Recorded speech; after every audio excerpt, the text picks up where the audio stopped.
Footnotes to Life by Dr. Frank Crane. Preface.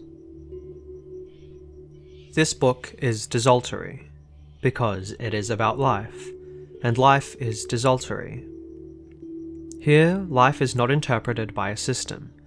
Events are rather given their marginal significance. I have always loved footnotes, little paragraphs at the bottom of the page explaining things. There is no beginning nor end to this volume. You may open it in the middle as well as at the first page, and if you do not like one place, you may try another. These little articles have been written for the people who love thought and play with philosophy and speculate about God and souls and the secret springs of the apparent fully as much as do the elect. They were published daily in some 30 newspapers in the United States and Canada, having in total about 10 million readers. I have sat by the side of the road and spoken to the passers-by, not of the news of the world, but of the news of mind. I have written for no organization, movement, religion, party, class, or ism, but for human beings. Not for the chosen few, but for the multitude. Not for those who belong, but for the outsiders. For all those who are addicted to the pleasures of thought, who are of hospitable mind, and entertain with welcome any idea that may knock at the door, for those the processes of whose thinking are without fear or favour, and in entire freedom from any compulsion of authority without or prejudice within, for them I have made this book in the full joy of self-expression. And to that large public who have so cordially received my little daily messages, and to the associated newspapers who have so steadfastly encouraged me in their delivery, I here record my sincere gratefulness. Frank Crane. Footnotes to Life. We miss a deal of the understanding of life because of a lack of footnotes.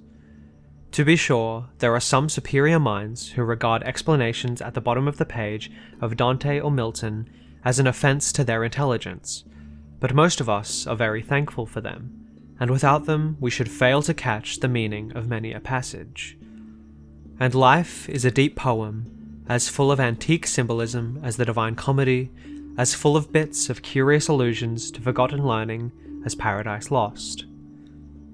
When I go to a physician, as often as not, it is for information and not for pills and powders. I simply want the expert to tell me what my indisposition means, to add his footnote to my baffling page of bodily experience. Of course, in these days of all wisdom, we are all able to understand the universe each for himself, but there are a few of us left who enjoy the footnotes of the preacher on the spiritual page we are tracing. So I hardly think that books of philosophy and on the meaning of human emotions and instincts will ever go out of date.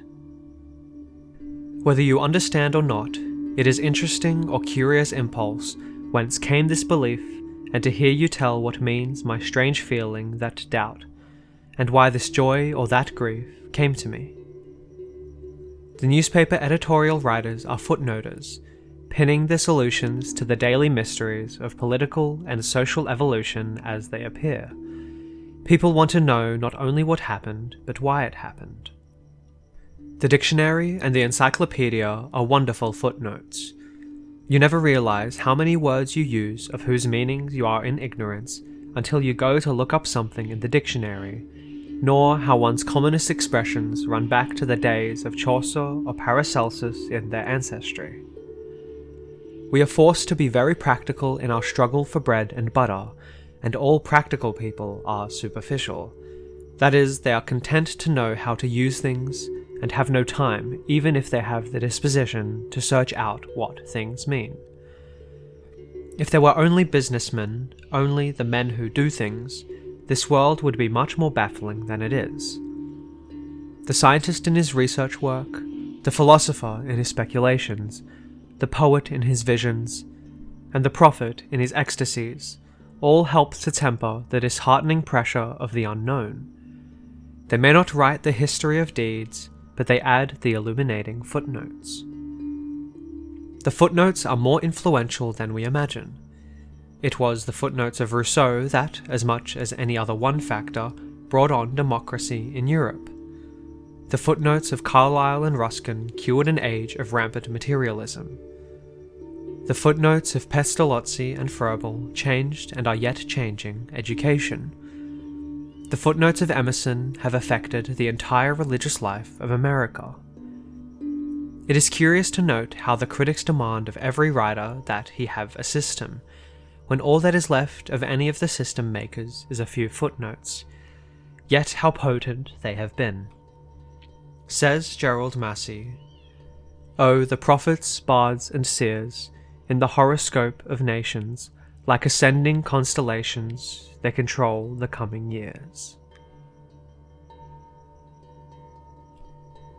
Men better than their institutions. Any man is better than the institution to which he belongs. The voter is better than his party, the believer than his creed, the teacher than his school, the individual than his profession. Even the great teacher held that a man outweighed a commandment, for he said, "The Sabbath was made for man, and not man for the Sabbath." We ought not to condemn a person for the evils of his group. There are those who think that everyone who is a member of a labour union is ripe for arson and assault.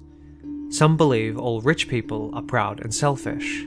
Some that all who sit at corporation boards are thieves, and others that all legislators are corrupt, all newspapers venal, all preachers effeminate, and all women vain. I said some think this, but it really is not thinking at all, but a kind of canned thinking, a cheap and lazy substitute for thought. The institution is merely the soul's tool, and a man is greater than his axe or spade. All institutions were made by men, but a man is made by Almighty God, and hence a man is very great and wonderful and divine.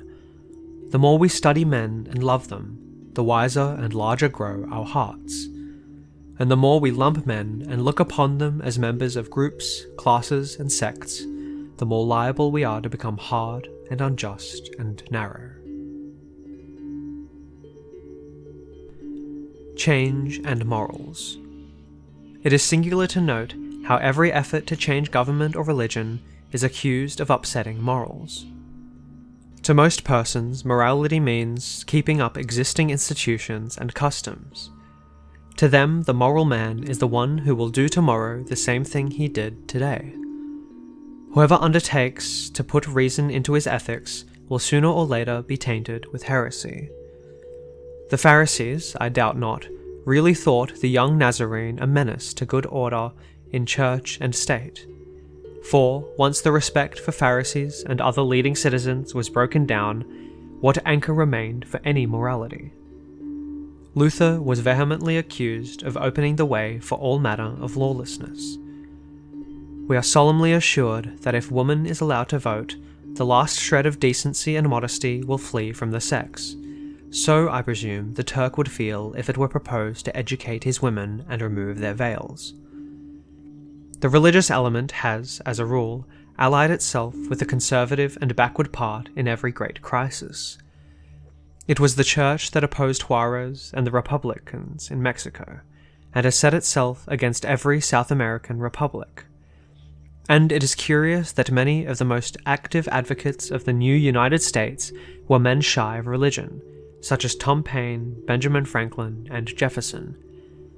I do not at all construe this to be against religion, but as illustrative of the very common mistake of most morally earnest people, to wit, that what is usual or established or respectable is necessarily moral.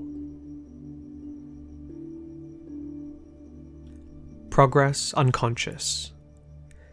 Racial progress is wholly unconscious. Whatever the force may be that is slowly thrusting humanity upward, it is not the intelligence and will of mankind itself.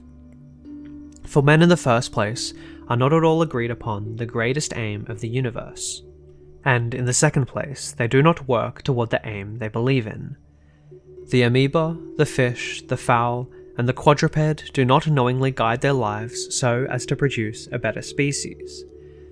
Each creature follows its own instincts, and lives best for its progeny when it lives most perfectly its own life. The same thing is true of human advancement.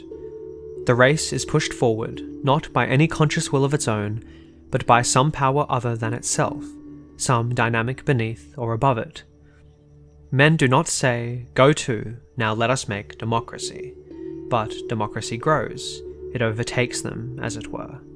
It is threshed out of them by the flail of war, and ground out of them in the mills of revolution. Back of all the contentions of labour and capital is something that is carrying us forward toward brotherhood. Back of trusts and socialism, back of senates and kings, moves the tide that is bearing us onward toward the kingdom of heaven. From all this, I gather that the best thing I can do for the 40th century is to live my own life as decently and cheerfully as I can.